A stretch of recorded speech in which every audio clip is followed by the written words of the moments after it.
think it's really important for Christians to be on the lookout for hospitality. And what I mean by that is that each and every day you might be surprised to find that with a little bit of recollection, there are numerous moments and possible encounters where you can be hospitable to someone else. The Lord has ordained things so that we encounter and must make decisions day in and day out about how we are neighboring others. And one of the keys to do this well, I think, is to keep a journal, right? I was blessed recently to rediscover a journal from about 15 years ago that ran for about 5 years. And as I was going through this journal, I realized that I had tracked moments of encounter and hospitality. And there were so many: helping someone who was sick on the street, being invited unexpectedly to someone's house. And I had forgotten these encounters.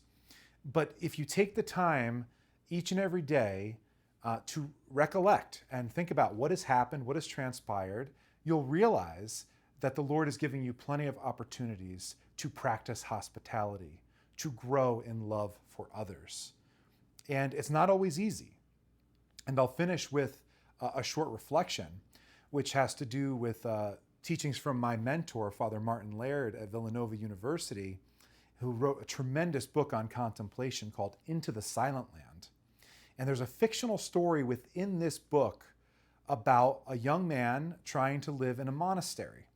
And the abbot of the monastery has this awesome lesson at the end of the story, which involves this: that we are often undone by our obsession with labels.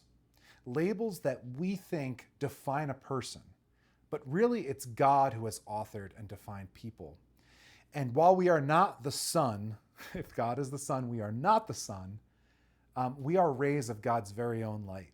And everything that we do has to first reference God who loves. And so each and every day, can we find a way to discern those moments when we can practice love of neighbor because we love God?